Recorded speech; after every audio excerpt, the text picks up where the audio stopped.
So, tell me who's in the movie and a little bit of what it's about. Lorraine Bracco plays my mother. Bruno Kirby plays my perverted basketball coach.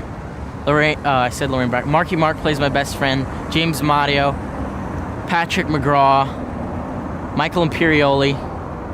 Juliette Lewis has a cameo as a prostitute, heroin addict. And I believe that's it, and me. And what it's about? Yeah. It's about a guy, Jim Carroll. If you read the book, you know it's about, but I'll explain it. It's about a young guy who is on a basketball team, who's a writer and a poet, and he starts to get involved with heroin, and it starts to control him, and he gets kicked out of school, starts to live on the streets, and then he meets a young dog and falls in love with the dog, and they run away to Paris together, and that's why I'm here. This is the Paris scenes. No. Stop it, I can't use that. What I think of Paris, I think it's like New York, except that it's a lot older and a lot more beautiful than New York, but it sort of has the same sort of feeling to it. There's a lot of different cultures here and whatnot, and it's probably has the most culture of any city in the world, I think. And it's beautiful, basically, and I like the people here. I think they're cool. I'm not sure where we are exactly, but that right there is the Eiffel Tower, and it's sort of foggy. See the mist up top? And here are a bunch of golden statues, and I don't think they're real gold, but they'd get ripped off. And that's the goddess of water, and that's the goddess of cloth, and that's the goddess of her hair.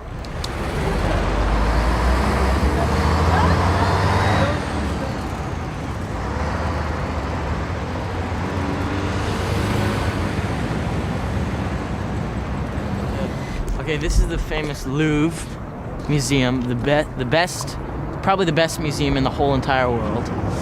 And here is home to the Mona Lisa, Venus de Milo, and millions of Egyptian artifacts and whatnot. And you know what I hear? This is confidential, but the Mona Lisa here isn't really the Mona Lisa.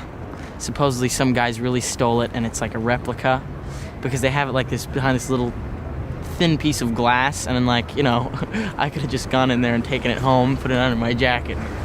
Supposedly it's in some rich guy's living room, but I'll believe it just for the sake that I have the same name as Da Vinci. So yeah, it's cheerful, isn't it? I feel like Jim Carrey. I was gonna say you remind me of Jim Carrey. And this is a gift from Egypt, brought here in 1601 by the ambassador Howling Tzuok, and he gave this to the Parisians, and it symbolizes fertility. That is a very famous French palace. It's where a lot of famous people go, and it's just a nice place to hang out. If you want a cup of coffee, a donut, a little crepe, some fromage, and tomate, framboise, and all that stuff.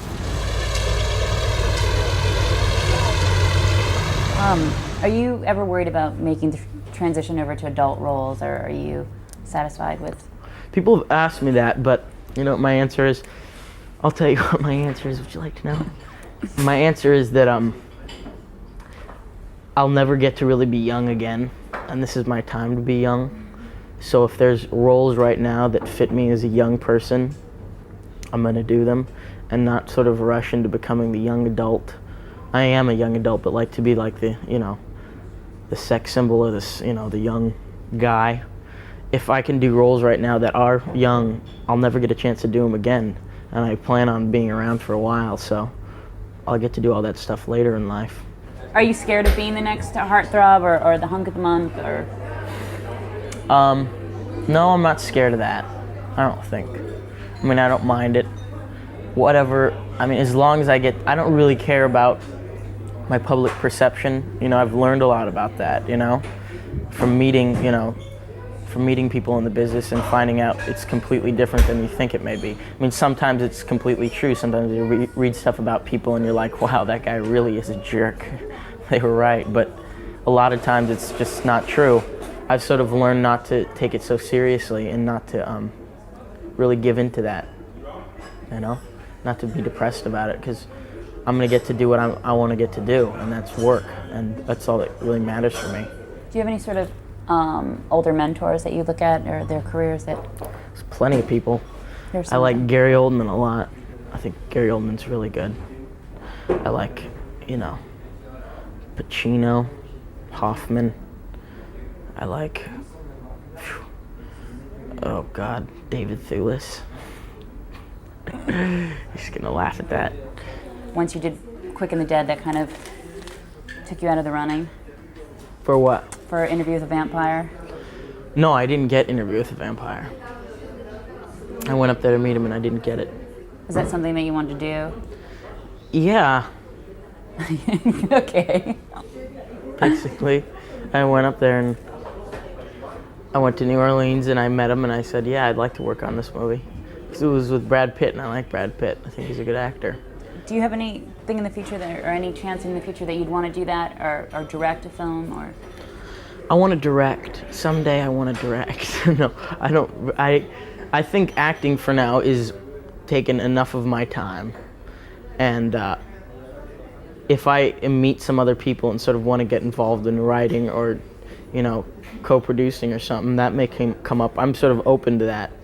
But right now, acting is really consuming a lot of my time with the publicity like this and with the acting itself. I mean, I'm away so much out of the year, and I could, I suppose, but it's not really a big aim of mine. I sort of want to travel and do fun stuff, I guess, have vacations. Hang out in Paris a little bit longer.